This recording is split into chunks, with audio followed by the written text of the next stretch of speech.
Hello ladies and gentlemen, my name is Dietrich and this is a car that I have been fascinated with for a very long time. It's a 2010 Acura ZDX. Now interestingly enough, this is actually the second ZDX that I've ever reviewed on my channel, but the first one was one of the brand new all-electric ZDXs, and that video didn't do very well, and I expect this video to do even worse. Because in its 4 model years of existence, 2010, which this one is, to 2013 when it was discontinued, Acura only managed to sell 7,191 of this X6 ripoff. So I'm going to ask you to do something I don't normally do. Please like this video and share it with your friends, put it on your social media, because my goal with this video is to get more than 7,191 views, because that's how many of these things they actually built. So I will consider that to be a success. And what you will be sharing with your friends and family members is a full review of this vehicle. We're going to have a look at the controversial styling. We'll check under the hood, look at the engine and transmission. We'll measure out the cargo space, check the passenger room, and look at the features on this technology package, Acura ZDX. So we're going to start with the styling, and that is clearly this car's most noticeable feature. This was actually the very first car that was totally done by Acura's design studio in Torrance, California at American Honda's headquarters. You would have thought they would have shut it down immediately after they finished it, but they actually didn't. They went on to design a few more things. And this car kind of came out right at the beginning of what I like to call Acura's ugly duckling phase, which really got kicked off with the 2009 Acura TL. That was the one with the beak where you couldn't tell if it was coming or going. The beak got installed on the front end of the Acura ZDX as well, but you'll notice on this particular car, they have wrapped the kind of silvery parts on the front beak in black, and it looks so much better. It's such a massive improvement. I don't know that it would have worked on every single color, but on this black car, it really makes the front end look 100% better and makes it a much more nice looking car. Obviously, this car's 15 years old. It's got some flaws. The headlights need to be polished, and I don't know, who cares? It's not mine. I'm not so concerned about that. But really what Acura literally did here was copy the BMW X6. BMW took the X5, made it a swoopier coupe-like roofline. It had less room in the backseat, it had less cargo room, but it allegedly looked nicer. And Acura said, that's good, do that. They took their MDX and they made this out of it.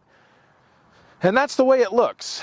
I have to admit, when it first came out, I felt the same way about this that I did about the X6. It's ugly, and what's the point?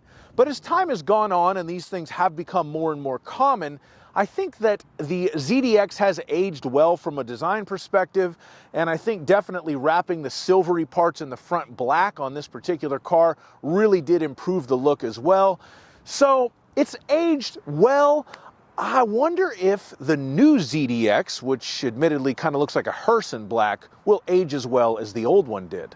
Now we're going to take a look under the hood, and all of the first generation ZDX models were powered by a 3.7 liter V6, 300 horsepower and 270 torque are the output numbers.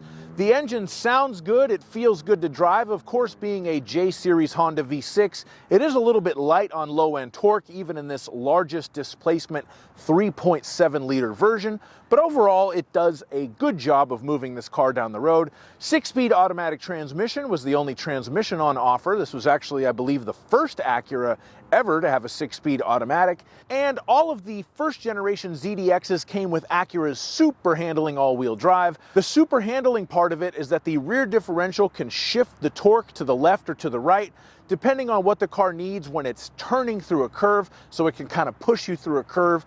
And unlike a lot of other auto manufacturers that fake this by using the anti-lock braking system and braking one wheel to wear out your rear brakes, this one actually is a physical differential that does it. There is a little gauge you can look at by the speedometer to see what it's doing. It does work very well and gives this 15-year-old car, quite frankly, better handling than it should have. Now we'll measure out the cargo area. So I'm going to get my key and hold the button, because we do have a power rear liftgate on this car. And then we'll get the old laser tape measure and figure it out. The length of the rear cargo area from the bottom of the back seat to the rear of the cargo area is 3 feet. The width of the cargo area from right there to right there. There's no wheel wells to intrude. It's all just a relatively narrow 3 feet and 2 inches. The height of the cargo area at its highest point, from there to the floor, 1 foot and 11 inches. And the height of the cargo area at the lowest point, kind of from there to the floor at the back of the hatch, 1 foot and 1 inch. And the length of the cargo area with the back seats folded flat, which they do fold pretty much flat, is about 5 feet and 9 inches. And I say about because that's the measurement to the back of that passenger seat, so that could be adjusted in kind of a middling position right now. And if you needed to lift something into the back of your ZDX, you'd be lifting it 3 feet off of the ground. Now, the cargo area was another one of the complaints when the ZDX first came out, but there are some saving graces here. You have a relatively decent storage area underneath the floor. You also have a little bit of narcotic storage right there, and some more storage right here. And under here, we have tools, which indicate a spare tire, which the car does have, but it's going to be underneath the vehicle right there. So that is the cargo area in a first-gen Acura ZDX. Now we're going to check out one of the most maligned aspects of the ZDX when it first came out back in 2010, the passenger space. I'm 6'5", so let's see if there's any way I can fit behind myself in this car.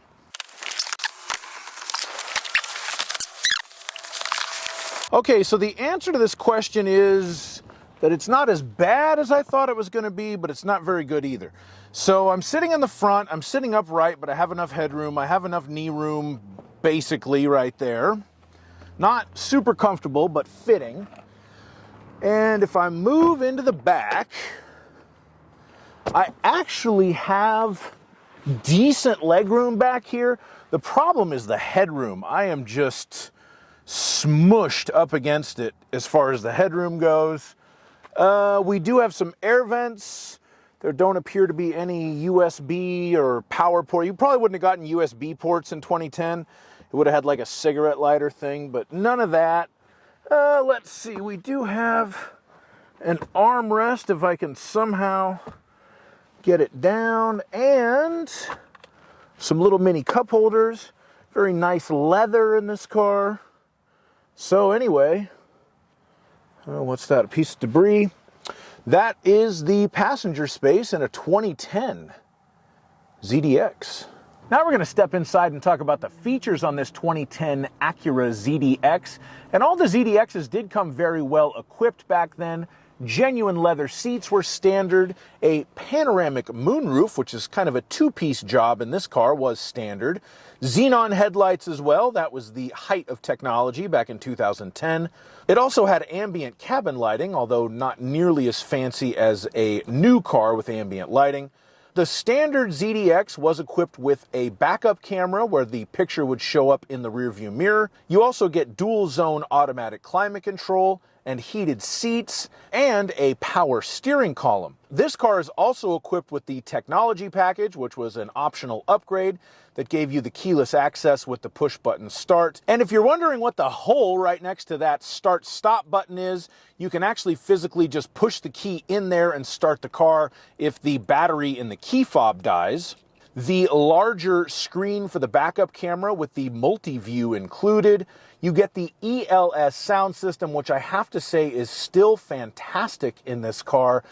I would say that this car legitimately has a better stereo system than a new ZDX A-Spec with the Bang & Olufsen system. The ELS in this car sounds better, and I've tried them both. And this car even has Bluetooth audio streaming on a 2010. Imagine that. And using the big clunky control wheel down here, you can also get to the calculator. So if your car doesn't have a calculator, it is not a technology package, you frickin' nerd. There was one other option package that was available on the ZDX in 2010, and that was the Advance package. That gave you the adaptive dampers, blind spot monitoring, adaptive cruise control, and ventilated seats.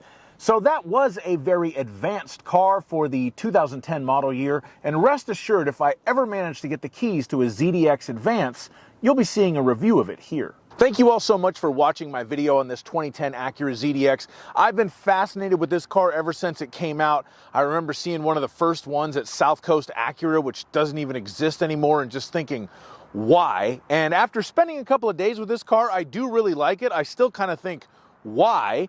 But I finally got to drive one. I'm happy I got to drive it. I'm happy you watched my review. I'll put a link to my test drive review in the comments and the description. Who knows, it'll be there somewhere. As always, thank you for watching my video. Please like it, subscribe to my channel, and have yourself a great day. Bye-bye.